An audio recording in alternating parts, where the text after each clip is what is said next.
Three adult kids lock an elderly couple in a basement during a storm blackout, and these aren't strangers. They're the couple's own children. As the power goes out and the storm rages, water starts pouring through the foundation, and the couple realizes this isn't an accident. Through the floorboards, they hear something that stops their hearts: laughter. Their children are laughing, waiting for them to break, waiting for them to sign over everything they own just to be let out. Robert and Elaine Whitmore had been married for 47 years, and in all that time, they had never once gone to bed angry. It was a promise they'd made on their wedding night in 1977, standing in the reception hall of the First Methodist Church in Cedarbrook, Pennsylvania. Both of them young and foolish, and absolutely certain that love would be enough to carry them through anything. They were right about that, though not in the way they'd imagined. Now Robert was 73, and Elaine was 71,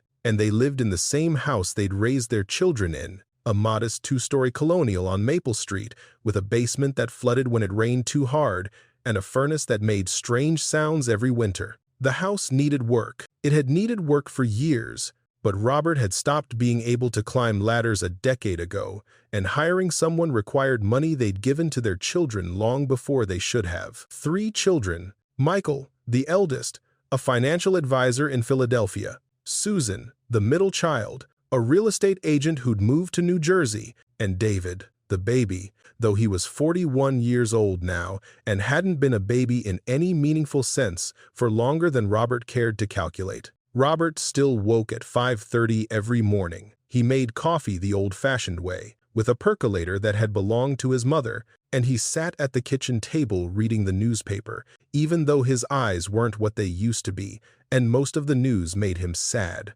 Elaine rose an hour later, moving carefully down the stairs with one hand on the railing, her joints protesting the indignity of another day. She had her tea, Earl Grey with honey, and she did the crossword puzzle, while Robert watched the morning news with the volume too loud because neither of them could hear the way they used to. The storm arrived on a Thursday in late October, though the weathermen had been warning about it since Monday. Major system moving in, they'd said, with that peculiar mix of concern and excitement that meteorologists seem to cultivate. Could be the biggest storm of the decade. Residents should prepare for power outages, flooding, and dangerous conditions. Robert had done what he could. He'd checked the sump pump in the basement, the one he'd installed himself 30 years ago when water had first started seeping through the foundation. He'd cleared the storm drains in front of the house, moving slowly because his back wouldn't let him move any other way. He'd filled the bathtub with water, just in case, and made sure they had candles and flashlights and batteries. Elaine had stocked up on groceries during her weekly trip to the market, adding extra bread and canned goods to her cart with the pragmatic efficiency of a woman who had weathered many storms before. They were ready, or as ready as 2 people in their 70s could be for what was coming. The rain started around noon on Thursday, gentle at first, almost pleasant. Robert stood at the kitchen window watching it fall, remembering how he used to take the kids outside during summer storms, teaching them not to fear the thunder but to count the seconds between flash and boom. 1 Mississippi, 2 Mississippi, 3 Mississippi. By evening, the gentle rain had become a deluge. Wind howled around the corners of the house, rattling windows and making the old structure creak in ways Robert hadn't heard in years. The power flickered at 7 o'clock, then again at 7:15, then went out completely at 7:30, plunging them into darkness. "Well," Elaine said from her chair in the living room, her voice calm and dry, "I suppose we're in it now." Robert lit candles, the emergency ones they kept in the kitchen drawer, and brought one to Elaine. The flame cast dancing shadows on her face, and for a moment she looked young again, like the girl he'd married when they were both too naive to know what marriage would require of them. "I love you," he said, because he always said it when he felt it, which was often. "I love you too," she replied, reaching for his hand. "Now stop being maudlin and find us something to eat. I'm hungry." They were heating soup on the camping stove when headlights appeared in the driveway. Robert peered through the rain-streaked window, squinting at the 2 vehicles pulling up to the house. He recognized Michael's BMW and Susan's SUV, their shapes familiar even through the storm. "The kids are here," he said, surprise evident in his voice.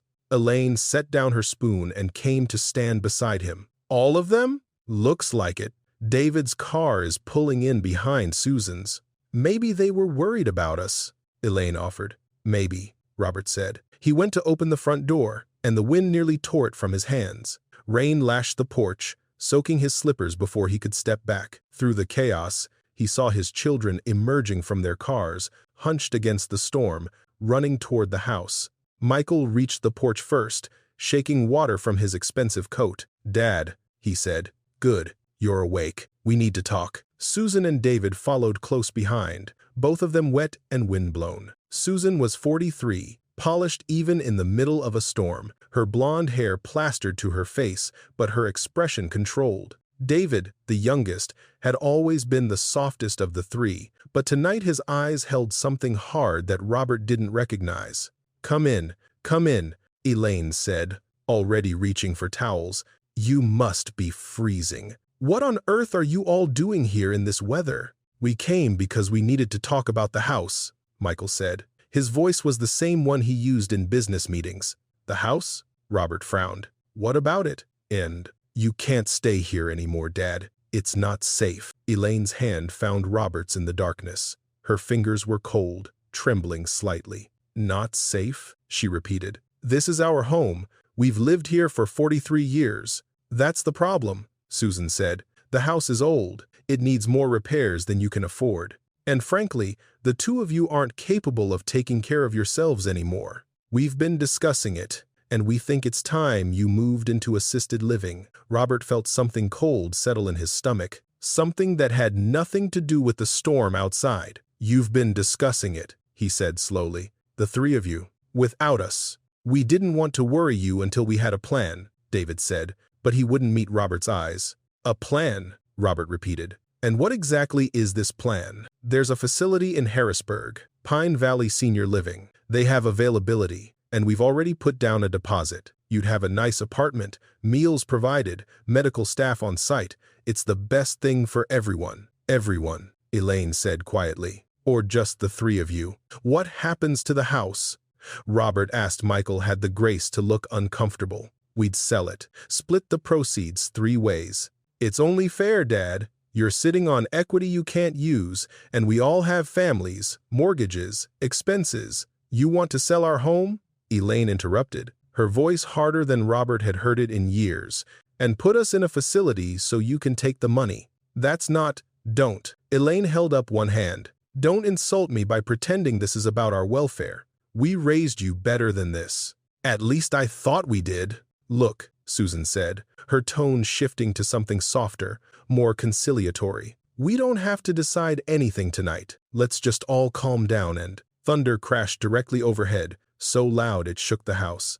The lights, which had been off for an hour already, somehow seemed to get darker. Rain began hammering the roof with renewed fury. "The basement," David said suddenly. "We should check the basement. Didn't you say it floods, Dad?" Robert nodded slowly. "The sump pump handles it. I checked it this morning. But with the power out, the pump won't work," Michael pointed out. "We should get down there. Make sure water isn't coming in. I can check it myself." "Don't be stubborn, Dad. You can barely get down those stairs. Let us help." "Actually," Michael continued, "both of you should come down with us. If there's flooding, we might need to move things. And it's safer than staying up here if the storm gets worse." "Safer?" Robert frowned. "The basement is below ground level. If a tree falls on the house, you're better off down there." It made sense. It made perfect logical sense. And yet, something about the way his children were looking at each other, the way they kept glancing toward the basement door, made Robert's skin prickle with unease. Elaine squeezed his hand. When he looked at her, she gave an almost imperceptible shake of her head. But Susan was already opening the basement door, and David was gently taking Elaine's elbow, and Michael was positioning himself behind Robert in a way that felt more like hurting than helping. "Come on," Michael said. "The stairs are steep. I'll be right behind you." Robert descended first, one hand on the railing, moving slowly in the darkness. Behind him, he could hear Elaine's careful footsteps, and behind her, the heavier tread of their children. The basement was cold and damp, the way it always got during storms. Robert could hear water dripping somewhere, the sump pump sitting silent and useless without power. The flashlight beam swept across familiar shapes, the old workbench where he'd taught Michael to use a hammer, the storage shelves Elaine had organized and reorganized a dozen times, the camping gear they hadn't used in 20 years but couldn't bear to throw away. "See?" Michael said from the stairs. "Water's already coming in. We got down here just in time." Robert turned to look at his son, but Michael was already retreating up the stairs. Susan and David followed, their footsteps quick and purposeful. "Wait," Elaine called out. "Where are you going?" "We need to check something upstairs," Susan said. Her voice was strange, too bright, too cheerful. "You two stay down there where it's safe. We'll be right back." The basement door swung closed, and then Robert heard a sound that stopped his heart, the distinctive click of the deadbolt sliding home. The same deadbolt he'd installed 15 years ago to keep the kids from playing in the basement unsupervised. "Robert?" Elaine's voice was barely a whisper. He climbed the stairs as fast as his old legs would carry him, reaching the door and grabbing the handle. It didn't move. He pushed, pulled, rattled it with all his strength. Locked. From above, through the heavy wooden door, he heard voices, his children's voices, and they were laughing. "What do you think they'll do?" That was Susan. "Probably panic," Michael said. "The old man will try to break down the door. Bet you $20. "That's cruel," David said, but he was laughing too. "God, did you see their faces when we started talking about the house?" "Doesn't matter. By morning they'll agree to anything. A night down there in the cold and dark, scared out of their minds, and they'll sign whatever papers we put in front of them." "And if they don't?" Susan asked. "Then we tell the authorities we're concerned about their mental state, that we found them confused and disoriented during the storm, that they locked themselves in the basement by accident. Either way, we get what we need." The voices faded as the children moved away from the door, deeper into the house. Into the house Robert had bought with money he'd earned through 40 years of backbreaking work. The house where he'd carried each of his children through the front door for the first time. The house where he'd thought he would die, surrounded by the people he loved. Robert stood at the top of the stairs, his hand still on the useless door handle, listening to the storm rage outside and something much darker rage inside his own chest. "Robert?" Elaine was at the bottom of the stairs, her face ghostly in the weak beam of the flashlight. "What's happening?" He descended slowly, each step feeling like a mile. "They've locked us in," he said quietly. "They're going to leave us down here until we agree to give them the house." Elaine was silent for a long moment. Then, impossibly, she smiled. "Well," she said, "they clearly don't know us very well, do they?" Despite everything, Robert felt his lips twitch toward a smile of his own. "No," he agreed. "I don't suppose they do." From somewhere beyond the walls, water began to pour through a crack in the foundation, pooling on the concrete floor. The storm was getting worse. The basement was flooding. They were locked in with no phone, no power, and children who had just proven themselves capable of something Robert had never imagined. But they had each other, 47 years of each other. The first thing Robert did was take stock of their situation. It was instinct, the same instinct that had carried him through 40 years at the steel mill, where panic killed faster than the machinery. He moved the flashlight slowly across the basement, cataloging what they had. The old workbench against the far wall, covered with tools he hadn't touched in years, but had never been able to throw away. The storage shelves are lined with plastic bins, labeled in Elaine's careful handwriting, Christmas decorations, kids' report cards, tax returns, 1,985 to 1,995. The camping gear in the corner, purchased for family vacations that had stopped happening 2 decades ago. The water heater, the furnace, the silent sump pump,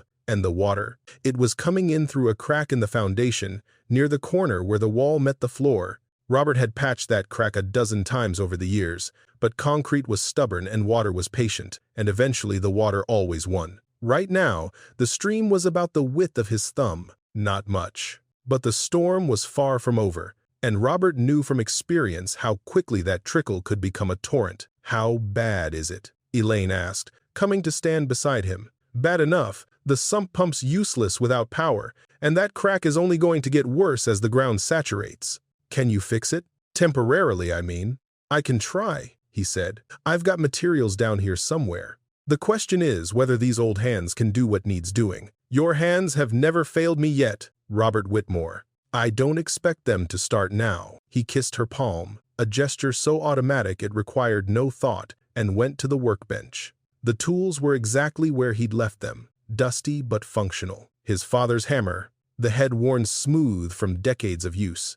A set of screwdrivers in various sizes, pliers, wrenches, a handsaw with a blade that needed replacing, and in the cabinet beneath the bench, the supplies he'd accumulated over 43 years of home ownership, tubes of caulk, cans of waterproof sealant, a bag of hydraulic cement that might or might not still be usable. Robert gathered what he needed and carried it to the corner where the water was coming in. The stream had widened already, now as thick as 2 fingers pressed together. The pool spreading across the floor had reached the bottom of the storage shelves.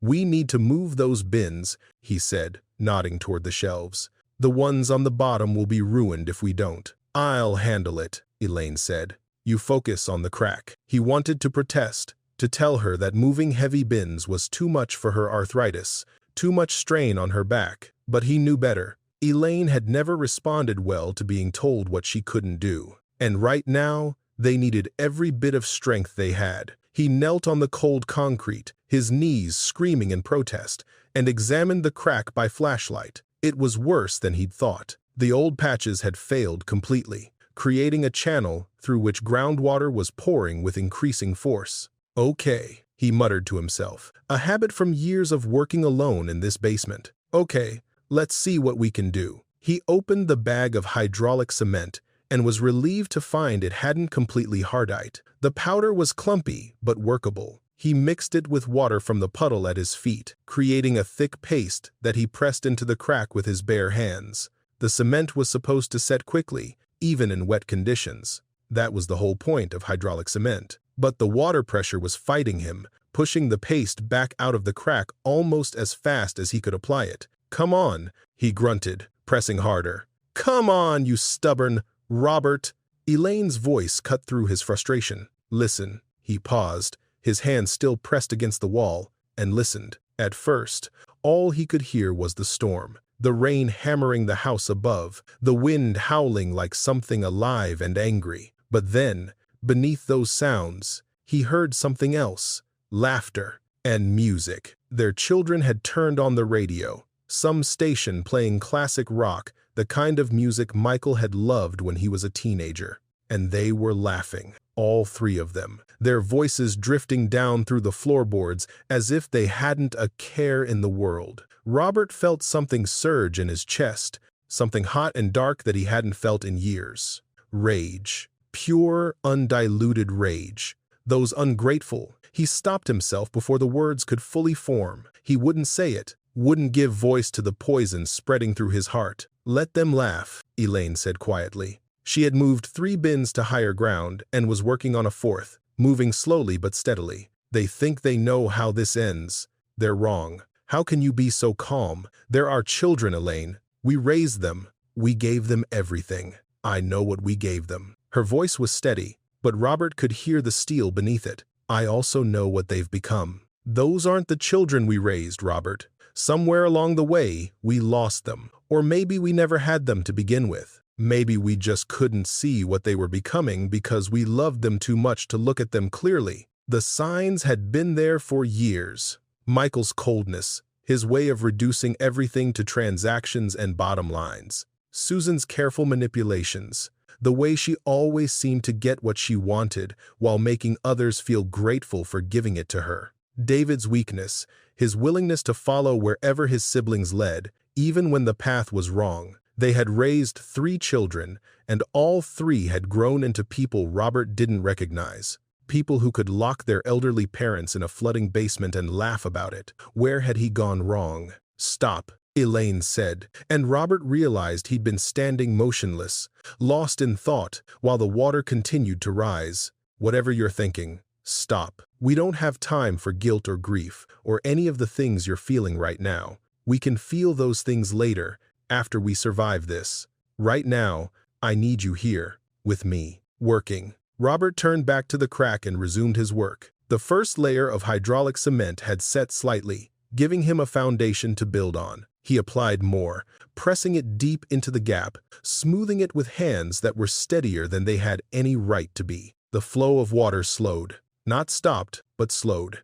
"It's working," he said. "Of course it's working. You know what you're doing, Robert. You've always known." He applied a third layer, then a fourth. By the time he was finished, the crack was completely sealed, and the stream of water had been reduced to a trickle of seepage that dampened the concrete but no longer flowed. But he knew this was only a temporary victory. The patch would hold for a while, maybe a few hours, maybe longer, but the pressure was building outside those walls. Eventually, the water would find another way in. "We need to check the rest of the foundation," he said, pushing himself to his feet with a groan. His knees felt like they were made of broken glass, and his back had joined in the chorus of complaint. "If there are other weak points, we need to find them before they give way." Together, they circled the basement, Robert holding the flashlight while Elaine watched for signs of moisture. They found two more potential problem areas: a small crack near the old coal chute and a section of wall where the mortar between the cinder blocks was crumbling. Robert patched them both, using the last of the hydraulic cement and most of his remaining strength. By the time he finished, his hands were raw and bleeding from the rough concrete, and the pile of supplies on the workbench had dwindled to almost nothing. But the basement was holding, for now. "We need to get off the floor," Elaine said, looking at the water that had pooled across nearly half the basement. "Even if it doesn't rise much more, standing in cold water for hours will give us hypothermia." She was right. The water was only a few inches deep, but it was frigid, and Robert's feet had gone numb inside his wet slippers. "The workbench," he said. "It's solid wood, reinforced. It'll hold both of us."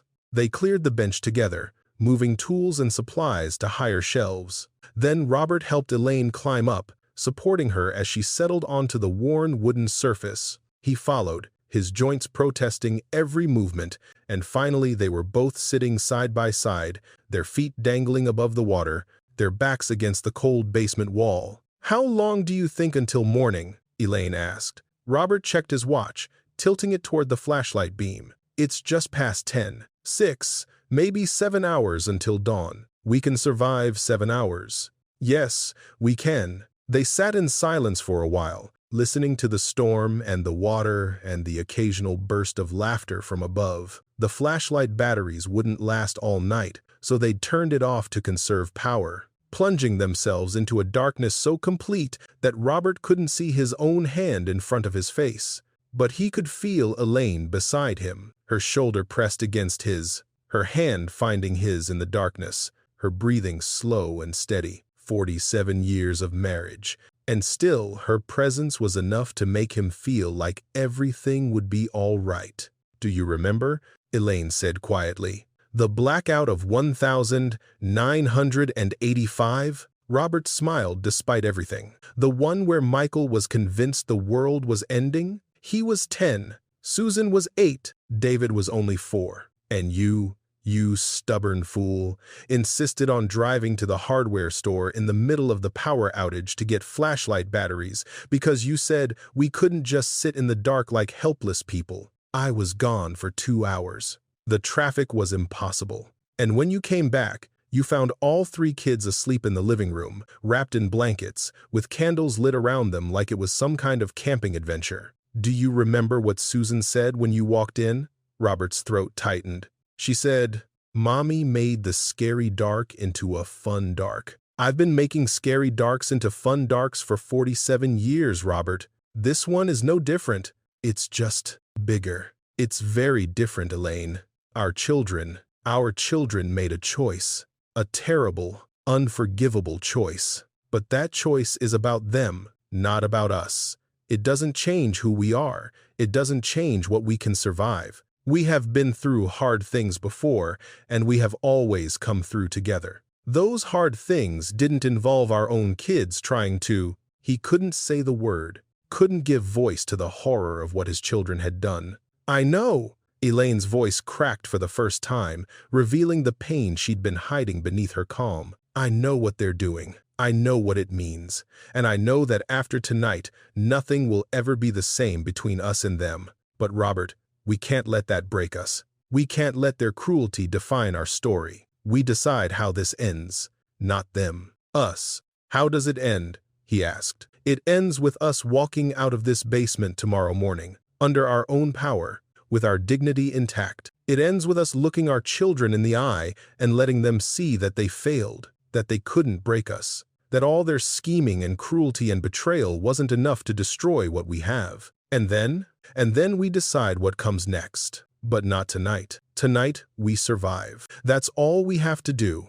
Just survive until morning. From above, the music changed. The classic rock station had switched to something softer, a love song from the 70s that Robert recognized but couldn't name. He wondered if his children were still awake up there, or if they'd gone to bed in the comfortable rooms of the house they were trying to steal. He wondered if they felt any guilt at all. "Talk to me," Elaine said. "Tell me a story. Help me stay warm." Robert thought for a moment, searching his memory for something worth telling. And then he smiled, though she couldn't see it. "Did I ever tell you about the first time I saw you? You've told me 100 times. Tell me what I told you." Elaine laughed softly, a sound that warmed the darkness more than any fire could have. "You said you were walking home from work, and you saw a girl sitting on the steps of the public library, reading a book. And you said the sunlight was hitting her hair in a way that made it look like she was wearing a crown of gold. And you said you knew, right then, that you were going to marry her." "That's not what I said. That's exactly what you said." "I was there. I said all of that, yes. But I didn't tell you the most important part." "What was the most important part?" Robert reached out in the darkness and found her face, cupping her cheek in his cold, roughened hand. "The most important part was what happened after I saw you. I walked past. I was too scared to talk to you. I went home, ate dinner, and I went to bed. And I couldn't sleep all night because I kept thinking about the girl on the library steps.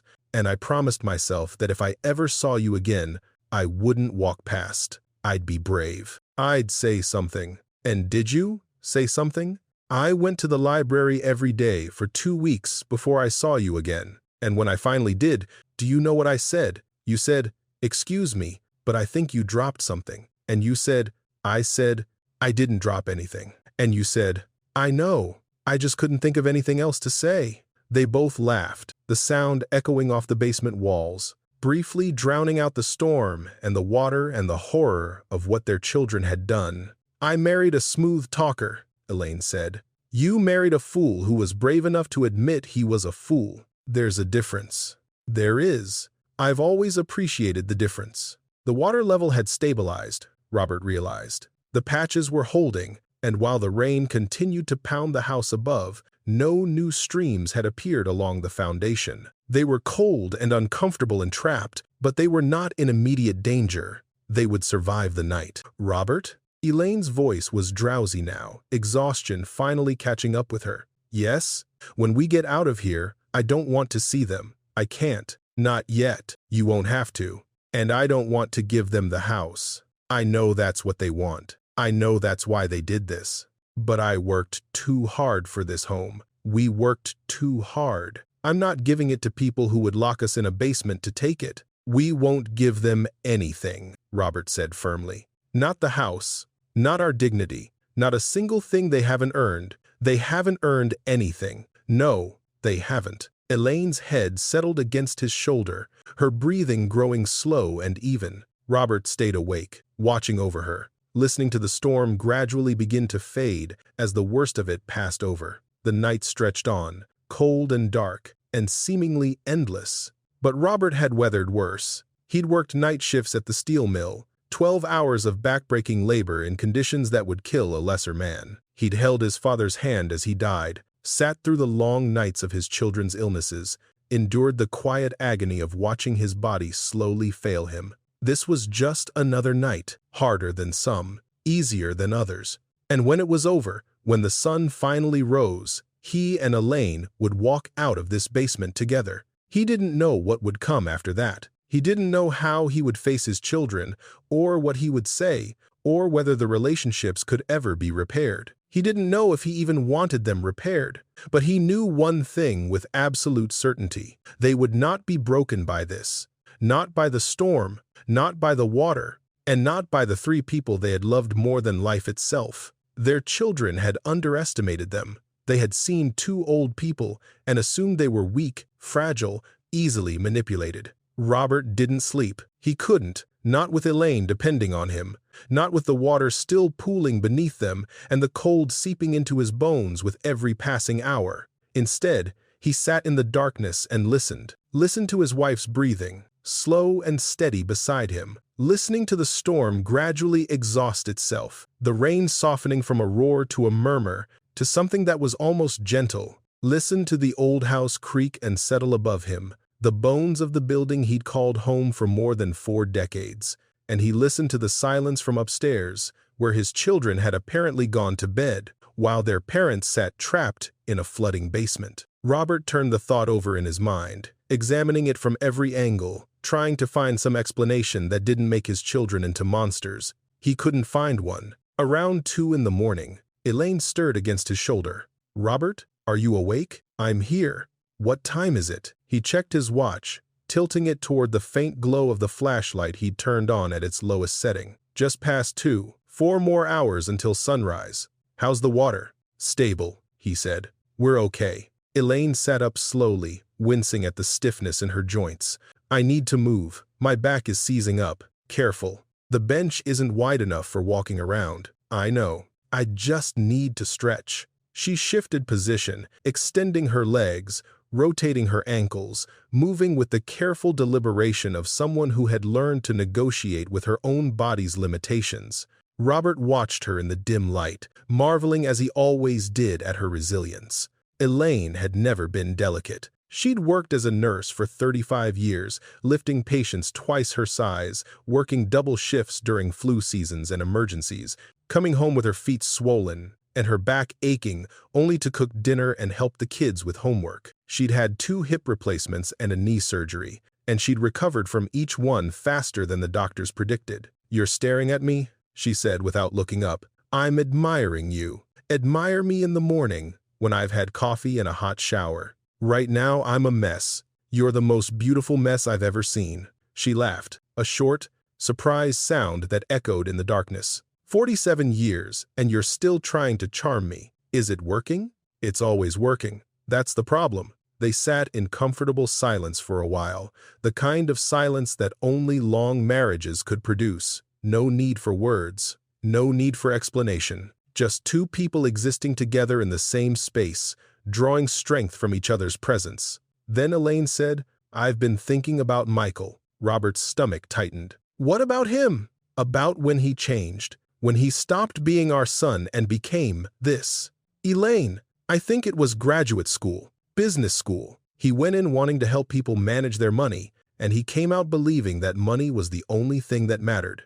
Do you remember how he talked when he visited during that first Christmas break? All those words I didn't understand. Leverage, equity, return on investment. He looked at everything like it was a transaction. He was young. He was learning a new language. He was learning a new way of seeing the world, a way that turned people into numbers on a spreadsheet." Elaine's voice was heavy with grief, "And we let it happen. We were so proud of him, getting into that fancy school, landing that big job. We didn't see what it was costing him." Robert wanted to argue, wanted to defend himself and his wife against the accusation of failure, but he couldn't because she was right. They were proud. So proud that their son was succeeding in a world that had always felt slightly out of their reach. They'd told everyone about Michael's accomplishments, his promotions, his growing wealth. They'd never stopped to ask whether success was making him happy or whether the person he was becoming was someone they wanted him to be. "Susan was different," Elaine continued. "She was always calculating, even as a child. Do you remember how she used to negotiate her allowance? How she'd play her brothers against each other to get what she wanted?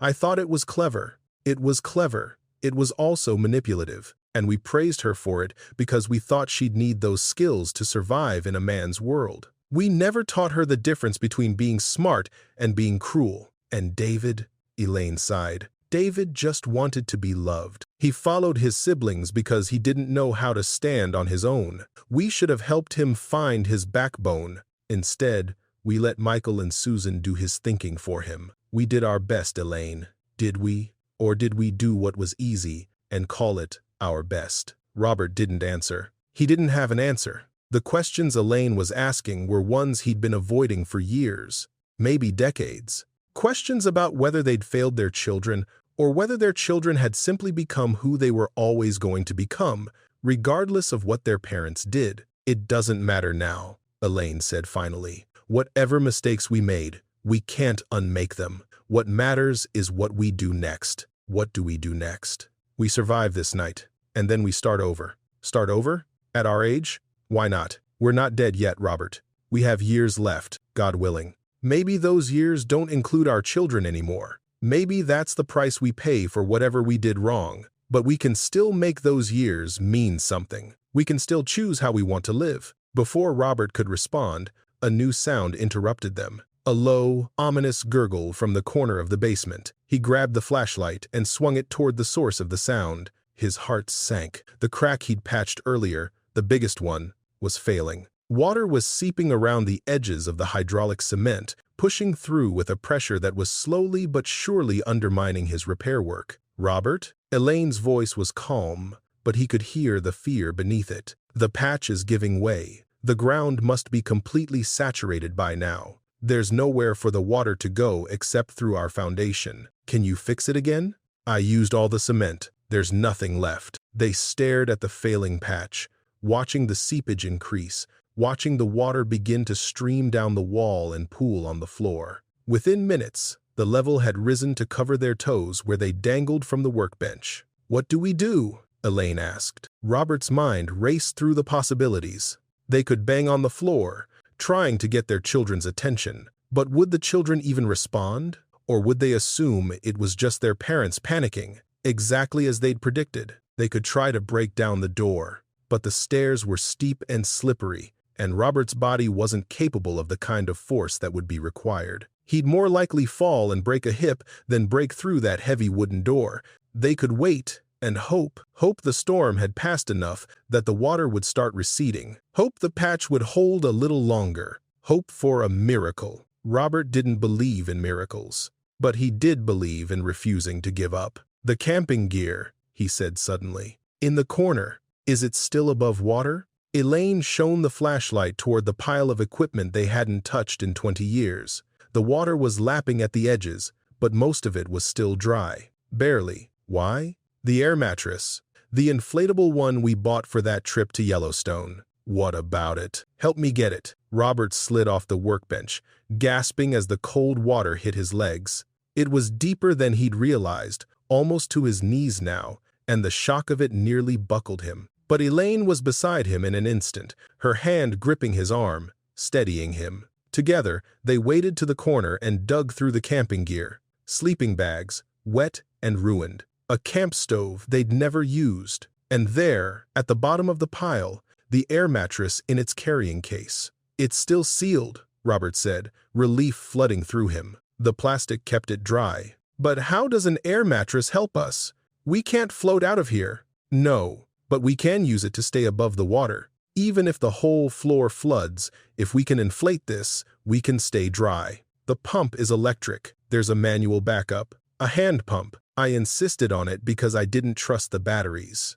They found the hand pump in the bottom of the case, a simple bellows device that required nothing but human effort to operate. Robert handed it to Elaine. You pump. I'll try to shore up the patch. Buy us more time. With what? You said you're out of cement. Robert looked around the basement, his mind cataloging everything within reach, and then his eyes landed on something he'd forgotten about entirely. The old coal chute. When they'd bought the house in 1981, it had still had a coal furnace. Robert had converted it to gas himself, but the coal chute had remained, sealed with a heavy iron door that was now rusted shut. Behind that door was a small storage space where he'd kept bags of sand for winter ice removal. Sand, mixed with water, it would make a crude but effective barrier. Keep pumping, he told Elaine.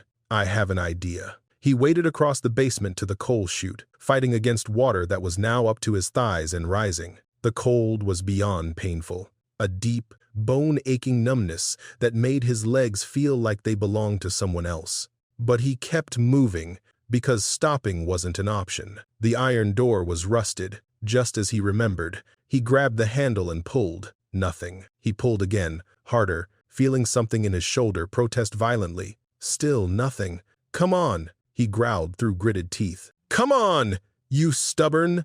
The door gave way with a screech of corroded metal, swinging open so suddenly that Robert stumbled backward and nearly fell. He caught himself on the wall, breathing hard, his heart racing. Inside the coal chute, exactly where he'd left them 2 years ago, were 3 bags of sand. He grabbed the first bag and hauled it toward the failing patch. The bag weighed 50 pounds, maybe more, and his arms screamed at the effort. But he got it there, ripping the bag open and piling sand against the base of the wall, creating a barrier that the water would have to push through. One bag, then another, then the third. By the time he finished, the patch was reinforced with a wall of sand that wouldn't stop the water entirely, but would slow it significantly. And the water level, he realized, had stopped rising. "Robert!" Elaine called out. "The mattress is ready!" He turned to see her standing on the inflated air mattress, which floated on the water like a small rubber island. She reached out her hand to help him aboard. "Come on, you've done enough. Rest now." Robert waded to her and let her pull him onto the mattress. It dipped under their combined weight but held, keeping them above the water that now covered everything below waist height. They lay side by side, staring up at the ceiling they couldn't see, breathing hard but breathing together. "That was impressive," Elaine said after a long moment. "The sand. I'd forgotten that it was there. 43 years in this house. I know every inch of it." They forgot that. They forgot a lot of things. Robert reached for her hand in the darkness. Her fingers were cold, like his, but they squeezed back with surprising strength. "How long until morning?" she asked. He checked his watch. 3 hours. Maybe a little less. "We're going to make it." "Yes, we are." They lay in silence, floating on a rubber mattress in their flooded basement, 2 old people who had been betrayed by the children they'd raised and loved. And somehow, despite everything, Robert felt something that might have been peace. They had survived, not because of luck or miracles or the mercy of their children, but because of who they were, because of what 47 years of marriage had built between them. Their children had tried to break them, and their children had failed. The dawn came slowly, light creeping through the small basement windows that sat at ground level, turning the darkness gray and then pale yellow. The storm had passed entirely now, leaving behind a silence that felt almost sacred. Robert woke from a sleep he hadn't meant to fall into, his body stiff and aching from hours on the air mattress. Beside him, Elaine was already awake, watching the light grow. "Good morning," she said quietly. "Morning." He sat up slowly, groaning at the protest from every joint in his body. "What time is it?" "Just past 7. I've been awake for an hour." Robert looked around the basement, taking stock in the growing light. The water had receded somewhat, down from thigh-high to knee-high, still too deep to walk through comfortably, but no longer dangerous. His sand barrier had held, and the patch behind it seemed stable for now. "We should try the door," Elaine said. "It'll still be locked." "I know, but we should try anyway. Let them know we're alive. Let them know we're coming up." Robert understood what she meant. This wasn't about escape anymore. This was about sending a message. He slid off the mattress into the cold water, steadying himself against the wall. Then he helped Elaine down, and together they waded across the basement to the stairs.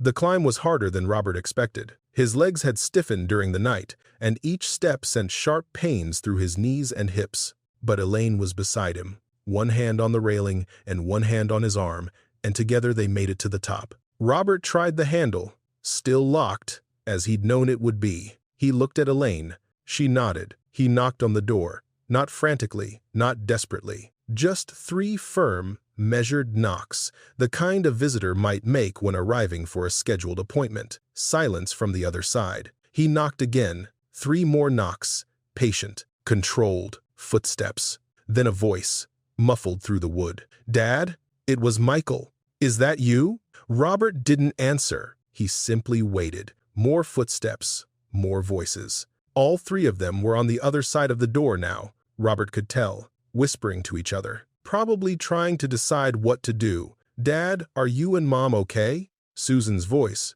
pitched to sound concerned. "We came down to check on you last night, but the door was stuck. We couldn't get it open." Robert and Elaine exchanged a look. Even now, even after everything, their children were lying. "Open the door," Robert said. His voice was calm, steady. Now, another long pause. Then the click of the deadbolt sliding back. The door swung open. Michael stood in the doorway, flanked by Susan and David. They were dressed in fresh clothes, clearly showered, looking well-rested. The contrast to Robert and Elaine, soaked and shivering and still wearing their wet nightclothes, could not have been more stark. "Oh my God," Susan said, her hand flying to her mouth. "What happened?" "You're soaking wet." "The basement flooded," Michael said, as if this were news, as if he hadn't known exactly what would happen when he locked them down there during a storm. "Why didn't you call for help?" Robert looked at his eldest son, really looked at him, and saw a stranger wearing a familiar face. The boy he'd taught to ride a bike, the teenager he'd driven to baseball practice, the young man he'd helped move into his first apartment. That person was gone, if he'd ever existed at all. "Move," Robert said. Michael blinked. "What?" "Move out of the doorway. We're coming up." For a moment, Michael didn't move. Robert saw something flicker across his face. Uncertainty, maybe even fear. Then Michael stepped aside, and Robert and Elaine climbed the last step into their own home. The house looked different in the morning light. Or maybe Robert was seeing it differently. The furniture he and Elaine had saved for years to buy. The photographs on the walls, documenting decades of family memories. The kitchen, where they'd shared thousands of meals, raised 3 children, built a life together. Their children wanted to take this from them, were willing to terrorize them to take it. "Dad," David said, stepping forward. His voice wavered slightly. "Look, we need to talk about last night." "No." The word hung in the air. Simple, final, absolute. "No?" Susan repeated. "What do you mean, no?" "I mean, we're not talking about last night. Not now. Not ever. Not with you. But I need you to leave." Robert's voice was quiet, but there was iron in it. "All 3 of you,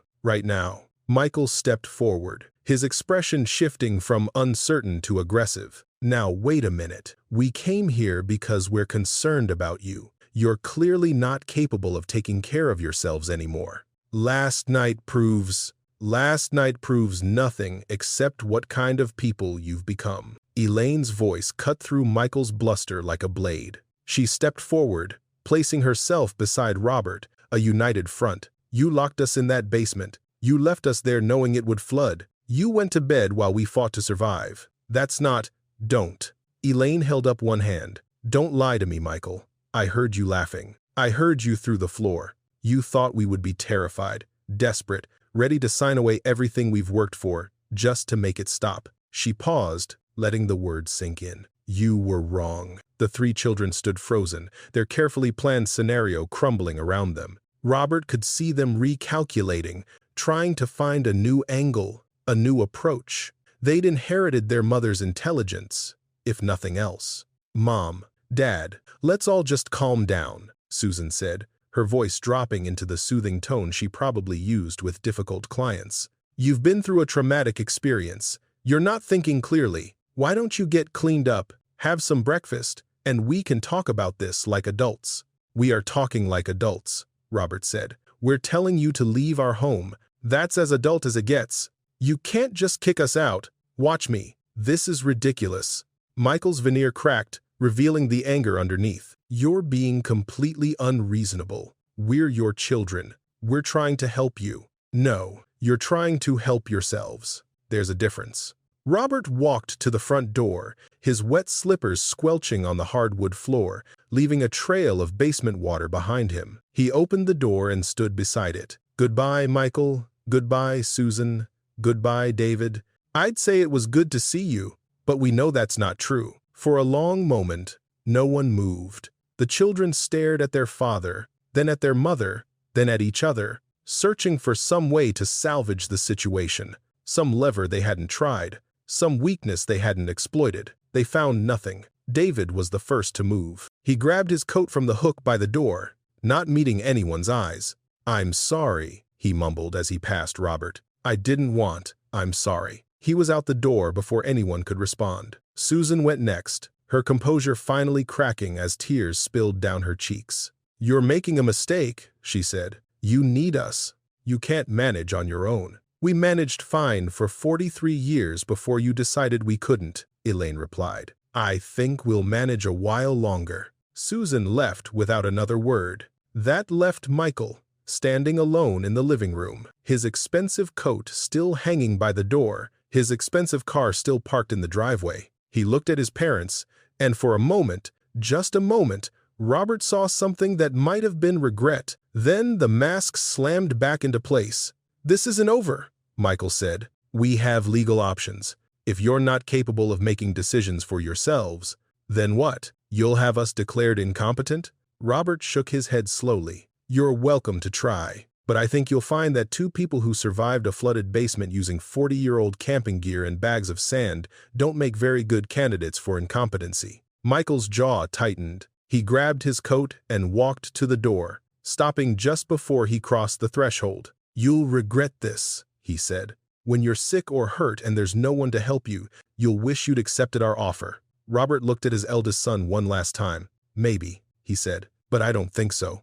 Michael left. The door closed behind him, and Robert and Elaine were alone in their home. The silence after the children left was unlike any silence Robert had ever experienced. It wasn't empty. It was full, somehow, weighted with everything that had happened and everything that would never happen again. He stood at the closed door for a long time, his hand still on the knob, listening to the sounds of 3 cars starting, 3 engines revving, 3 sets of tires crunching down the gravel driveway and away. Away from the house they'd grown up in, away from the parents who had given them everything, away from any possibility of reconciliation. "Robert."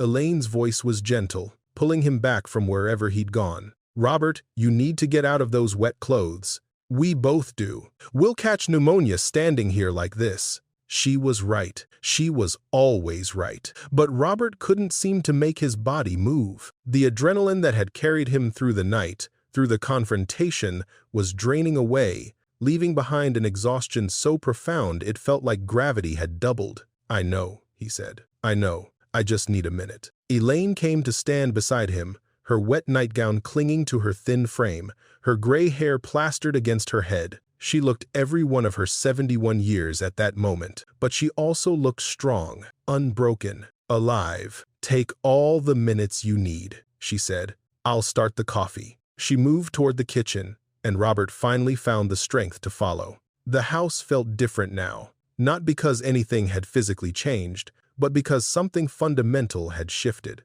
The photographs on the walls, the ones showing Michael's graduation and Susan's wedding and David's first Little League trophy, looked like artifacts from someone else's life. A life that had ended sometime during the night without Robert fully realizing it. He changed out of his wet clothes in the bedroom, moving slowly, his body reminding him of every year it had carried him through. The hot shower helped, warming muscles that had gone cold hours ago, washing away the basement water and something else, something he couldn't name but could feel leaving him. When he came downstairs, Elaine was sitting at the kitchen table with 2 cups of coffee and a look on her face that Robert recognized. It was her thinking look, the one she got when she was working through a problem. "We need to call a lawyer," she said without preamble. Today, before they have a chance to do whatever Michael was threatening, Robert sat down across from her and wrapped his hands around the warm mug. "It's Sunday. Then we call first thing Monday morning.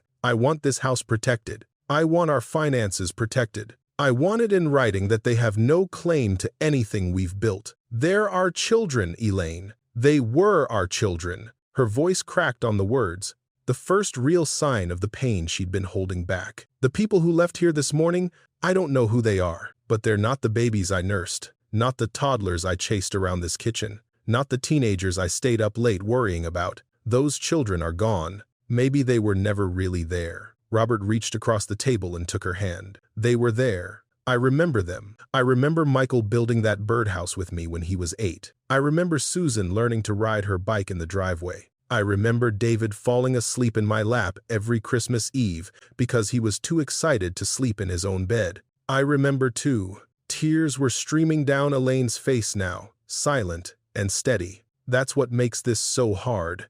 If they'd always been cruel, always been selfish, it would be easier. But they weren't. They were good children once. Somewhere along the way we lost them, or they lost themselves. Does it matter which? Robert considered the question. Did it matter? Would knowing exactly when and how his children had transformed into people capable of locking their elderly parents in a flooding basement change anything?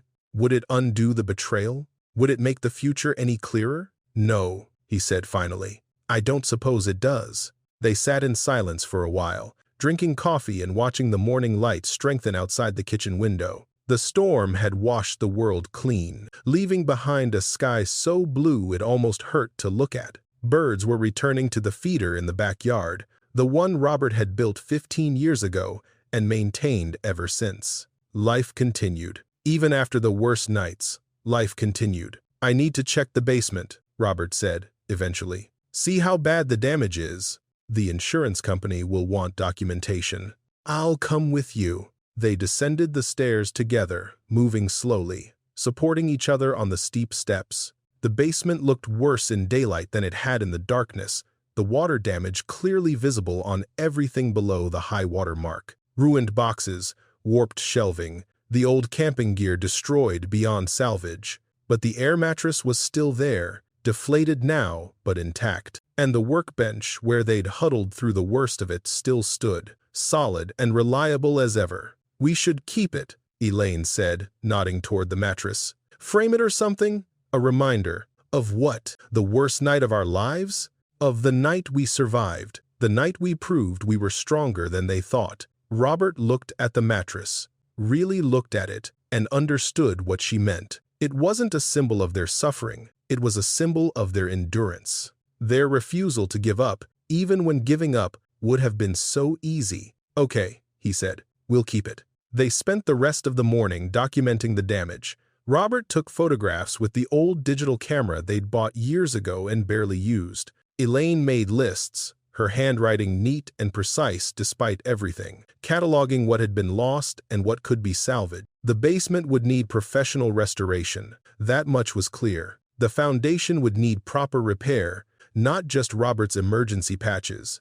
It would cost money they didn't really have, but they'd find a way. They always found a way. Around noon, there was a knock at the door. Robert and Elaine exchanged a look. Neither of them moved. They wouldn't come back, Elaine said, but her voice was uncertain. Not after this morning. They might. Michael doesn't like losing. The knock came again, more insistent this time. Robert walked to the door. His heart rate elevated despite his attempts to stay calm. He looked through the peephole, expecting to see one of his children's faces. Instead, he saw Margaret Chen, their neighbor from 3 houses down. He opened the door to find Margaret holding a casserole dish, her face creased with concern. Robert, thank God you're all right. We saw the cars this morning, and then we saw them leave so quickly. And Frank said I should mind my own business, but I couldn't stop thinking about you two alone in this big house during that terrible storm. We're fine, Margaret. A little worse for wear, but fine. The basement flooded, didn't it? Ours did too. Frank's been down there all morning with the shop vac. Here, I made a chicken casserole. You need to eat something hot after a night like that. Robert took the casserole dish, touched by the gesture despite his exhaustion. The Chens had been their neighbors for 20 years, pleasant but not particularly close. Yet here was Margaret, checking on them, bringing food, caring about their well-being in a way their own children hadn't. Thank you, he said. That's very kind. It's nothing. It's what neighbors do. She peered past him into the house. Is Elaine all right? Do you need help with anything? Frank's pretty handy. He could take a look at whatever needs fixing. We're managing, but thank you, really. Margaret nodded, then hesitated. Robert, I don't mean to pry, but those were your children's cars this morning, weren't they? All 3 of them? Yes. They didn't stay long. No, they didn't. Margaret's expression shifted, something knowing entering her eyes.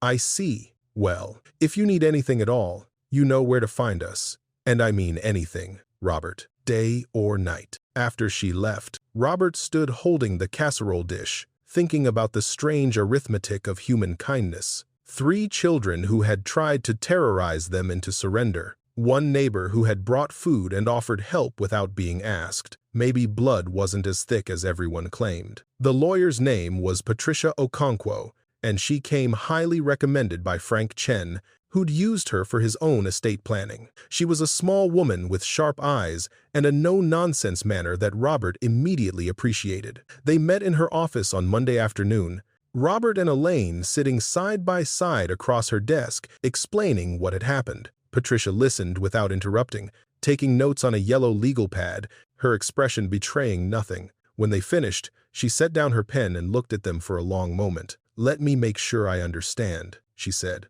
Your 3 adult children locked you in your basement during a severe storm, knowing the basement had flooding issues, and left you there overnight while they slept in your house. That's correct, Robert said. And their motive was to frighten you into agreeing to move into assisted living and sign over the house. That's what they said. We heard them talking through the floor. Patricia nodded slowly. What you've described could potentially constitute unlawful imprisonment, reckless endangerment, and possibly elder abuse under Pennsylvania law. You could file criminal charges. Robert and Elaine exchanged a look. We don't want to send our children to prison, Elaine said quietly. We just want to protect ourselves. And our home. I understand. And there are ways to do that without criminal prosecution, though I want you to know that option exists if you change your mind. Patricia pulled out a folder. First, we update your wills and estate plans. Right now, I'm assuming your children are your beneficiaries? They were, Robert said. Equal thirds. We changed that. You can leave your estate to charity, to other family members, to anyone you choose. Your children have no legal right to your property while you're alive, and with proper estate planning, they'll have no claim to it after you're gone. Can they challenge that? Elaine asked. Michael threatened to have us declared incompetent. Patricia smiled, a thin expression that held no warmth. They can try, but here's the thing about competency hearings.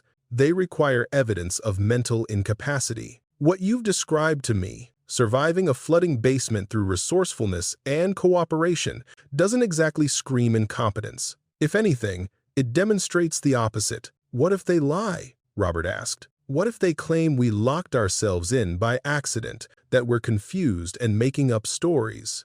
That's why we document everything now, while the evidence is fresh. Photographs of the basement, of the deadbolt that was engaged from the outside, of the water damage. Written statements from both of you, medical records from your doctors, confirming your mental acuity. We build a paper trail so comprehensive that any claims of incompetence will be laughed out of court. They spent 3 hours in Patricia's office, making decisions that would have seemed unthinkable a week ago. The children were removed from the will entirely, the house and all assets left to a charitable foundation that supported elderly abuse victims. A trust was established to manage their finances, with Patricia named as trustee, ensuring that no one could pressure them into signing away their resources. It was brutal work, legally severing the ties to people they had created and raised and loved. But it was necessary. Robert understood that now. One more thing, Patricia said as they were preparing to leave. I'd recommend installing security cameras around your property. Document anyone who comes to the house. If your children attempt to contact you or come onto your property after you've asked them to leave, we'll have evidence. You think they'll come back? Elaine asked. I think people who lock their elderly parents in a flooded basement aren't likely to give up after one failed attempt. They've shown you who they are. Believe them. The security cameras were installed that Wednesday, small and discreet, covering every approach to the house. Frank Chen helped with the technical setup, his quiet competence a comfort after the chaos of the past few days. You know, Frank said as he adjusted the angle of the front door camera, Margaret and I have been talking about what happened. You don't have to tell us the details, but we want you to know that we're here, whatever you need. Robert watched his neighbor work, this man he'd exchanged pleasantries with for 2 decades, but never really known. Why? he asked. We've barely been more than acquaintances all these years. Frank paused, considering the question. My mother lived alone after my father died. She was stubborn, independent, and didn't want help from anyone. One winter, she fell on the ice outside her apartment, broke her hip, lay there for 6 hours before someone found her. I'm sorry. She survived, but it changed her. Made her realize she couldn't do everything alone. Frank resumed his work on the camera. You and Elaine, you're not alone. Maybe we haven't been close, but that doesn't mean we don't care. That doesn't mean we won't help if you need it. We might need it, Robert admitted. More than we'd like. That's okay. That's what neighbors are for. The basement restoration began the following week. A professional crew came in, pumped out the remaining water, treated the concrete for mold, and repaired the foundation properly, not with emergency patches and bags of sand, but with the right materials and expertise. It was expensive, more expensive than Robert had feared, but Patricia had helped them access a home equity line of credit, and the insurance covered some of the damage, and somehow they managed. They always managed. 3 weeks after the storm, David appeared at the front door. Robert saw him on the security camera feed, standing on the porch with his hands in his pockets, looking like a child waiting to be punished. He was alone, no sign of Michael or Susan. Robert considered not answering. He'd told all 3 of them to leave and not come back. He had every right to ignore the knock, to let his youngest son stand there until he gave up and went away. But something made him open the door. David looked up, his eyes red-rimmed, his face haggard. He'd lost weight since Robert had last seen him, and he hadn't had much to lose. Dad, he said, I know you don't want to see me. I know I don't deserve to be here. But I needed to say something, and I couldn't do it over the phone or in a letter. I needed to say it to your face. Robert said nothing. He simply waited. I'm sorry, David's voice cracked. I'm so sorry. What we did, what I helped them do, it was wrong. It was evil. I've been trying to tell myself I didn't have a choice, that Michael and Susan pressured me into it, but that's not true. I could have said no. I could have warned you. I could have unlocked the door in the middle of the night when they were asleep, but I didn't. I was too weak and too scared, and I let them hurt you, and I'll never forgive myself for that. Robert studied his son's face, looking for signs of manipulation, the tricks he'd seen Susan and Michael employ so effectively. But all he saw was grief, raw, unfiltered grief. Why are you really here, David? Because I haven't been able to sleep. Because every time I close my eyes, I hear the storm, and I think about you and Mom trapped down there in the dark and the water, and I want to die from the shame of it. David wiped his eyes with the back of his hand. I'm not asking for forgiveness. I know I don't deserve that. I just needed you to know that I'm sorry. That I know what we did was unforgivable. That I'm not going to pretend otherwise. And Michael and Susan? Are they sorry too? David's expression shifted, something bitter entering his eyes. Michael thinks you'll come around eventually, that you'll get tired of managing on your own and call us for help. Susan thinks you're being dramatic, that the whole thing wasn't as bad as you're making it sound. He shook his head. They don't get it. They don't understand what they've done. Maybe they never will. But you understand. I understand that I had parents who loved me my entire life, and when they needed me most, I betrayed them. I understand that there's nothing I can do to make that right. I understand that I have to live with that for the rest of my life. Robert looked at his youngest son for a long moment. The boy who had always been the softest, the most easily led, the one who craved approval above all else. The boy who had followed his siblings into an act of cruelty he'd known was wrong. Go home, David, Robert said finally. Dad, I heard what you said, and maybe someday I'll be able to do something with it, but not today. Today, I need you to go home and leave us in peace. David nodded slowly, tears streaming down his face. I understand. Can you tell Mom I'm sorry? I don't expect her to believe me, but I need her to know. I'll tell her. Thank you. David turned to go, then stopped. Dad, for what it's worth, I'm glad you survived. Both of you. When I saw you come up those stairs the next morning, alive and strong, I felt something I hadn't felt in years.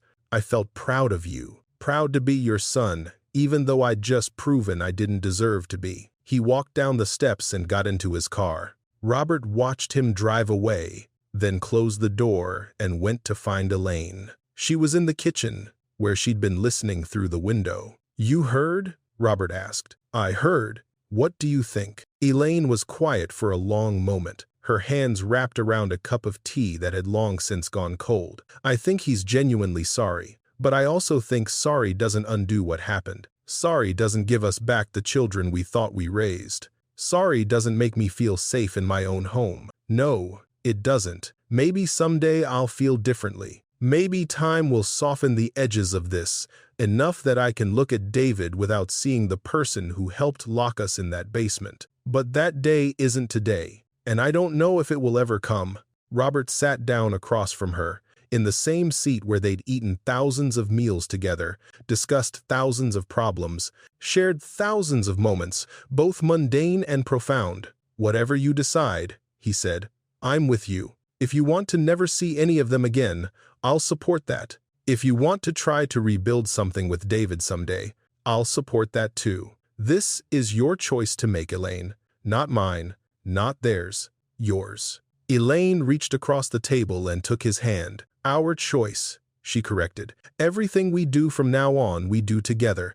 That's what got us through that basement. That's what will get us through whatever comes next." Spring arrived slowly that year, winter clinging to the hills around Cedarbrook with stubborn persistence. But eventually the snow melted, and the trees budded, and the world remembered how to be green again. Robert stood on the back porch, watching the birds at the feeder he'd maintained for 15 years. The house was quiet behind him, Elaine napping in the living room, the afternoon sun warming the floorboards through the windows. They'd made it through. Not just the storm, not just the basement, but the aftermath. The legal battles Michael had threatened never materialized, perhaps because Patricia had made clear how badly they would go for him. Susan had sent a single letter, 3 pages of justification and blame-shifting that Elaine had read once and then burned in the kitchen sink. David called occasionally, short conversations that Robert kept civil but distant, leaving the door open a crack without inviting anyone through. The house was theirs, life was theirs, and slowly, day by day, they were learning to live it without the children they'd thought would be part of it forever. Margaret Chen came by twice a week now, sometimes with casseroles, sometimes just to talk. Frank had helped Robert build a raised garden bed, easier on the knees than bending down to ground level, and they were planning to plant tomatoes and peppers when the soil warmed. Other neighbors had started stopping by too, people Robert had known for years but never really connected with, drawn together by the strange alchemy of crisis and community. "You look peaceful," Elaine said from the doorway behind him. Robert turned to see her standing there, wrapped in a cardigan he'd given her for Christmas 20 years ago, her gray hair loose around her shoulders. "I am peaceful," he said. "I didn't expect to be, but I am." She came to stand beside him, slipping her hand into his. They watched the birds together, a cardinal and 2 sparrows competing for space on the feeder. "I've been thinking," Elaine said. "About what?" "About what Patricia said, about the charitable foundation, the one we're leaving everything to. What about it? I want to do more than just leave them money when we're gone. I want to help now. There must be other people like us, elderly people being pressured or abused by their families. Maybe we could volunteer, or donate, or just talk to people who are going through what we went through. Let them know they're not alone." Robert considered this. "You want to turn our worst night into something that helps others. I want to make it mean something. Otherwise, it's just pain, just loss. But if we can use it, if we can help even one person survive what we survived, then maybe something good comes out of all this ugliness." Robert squeezed her hand. "I think that's a wonderful idea." "You do?" "I do, and I think we should do it together." Elaine smiled, the same smile he'd fallen in love with 50 years ago on the steps of the public library, the smile that had carried him through every hard day since.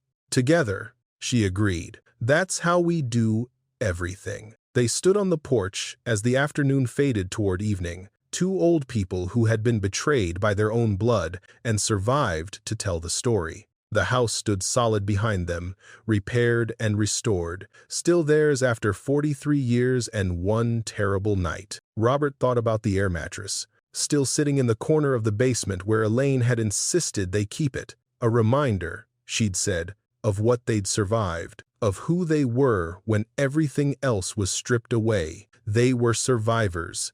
They were partners. They were each other's chosen family when the family they'd created chose to betray them. And that, Robert understood now, was more than enough.